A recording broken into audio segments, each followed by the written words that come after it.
and this is part 2. My phone ran out of storage, so it cut me off. Just realising what happened. Luckily I didn't sort of carry on for another half an hour before realising that. So yeah, I think I was just talking about the creator and writer, to see Katie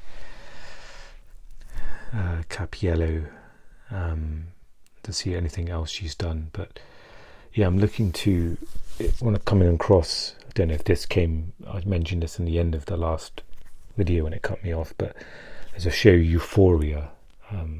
As I was looking up the recap for Grand Army, it mentioned a show, Euphoria, which is another sort of teen drama and a potential gritty one as well, because I think it was shown on HBO, so I may potentially watch that.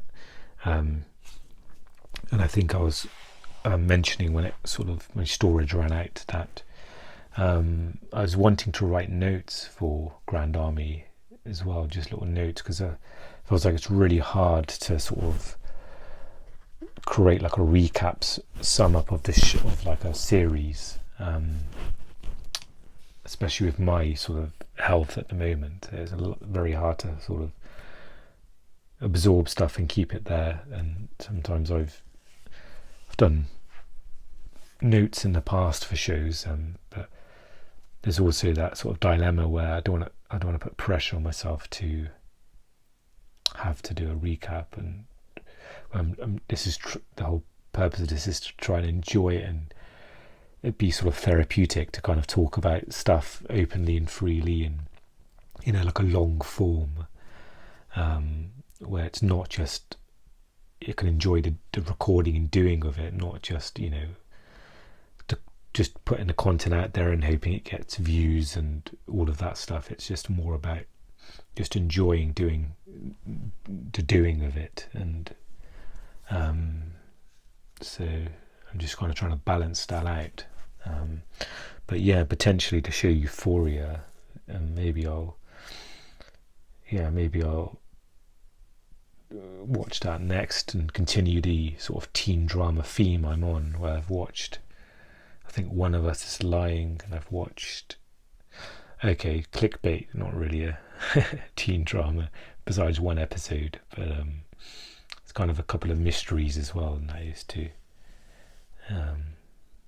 But yeah, perhaps after this maybe I'll watch Euphoria. Now I'm in that kind of flow of teen dramas, so maybe it would be nice to compare to Grand Army as well, where they're quite have their similarities. Just a note of it being cancelled, and I think maybe just a way of the times and the climate of TV series, and of course money, and sometimes the lack of budgets and the costs and the sort of and the profit from shows. And it's unfortunate, because I feel like a lot of shows that are really good shows that are just cancelled because of that. And I wish there was more of sort of smaller networks being able to pick up shows, and which has happened not often enough, where there's been a show that maybe Grand Army, it probably doesn't have a huge following because it's just sort of one season, and but yeah, I feel like it would have been nice if there was a season 2. I feel like it was a quality show, and I feel like there was, I'm sure there was probably aspirations for the creator to want to do perhaps a second season before it's cancelled. So it just seems to be the way things are at the moment. But yeah, let me try and move on to potentially watch Euphoria, and I've got a few other things on my Netflix list as well to watch. But yeah, I really enjoyed sort of talking about Grand Army and watching it, and re-exploring the characters and summarising their arcs and what they went through. And yeah, thanks for joining me, and I'll see you in another recap, whenever that is.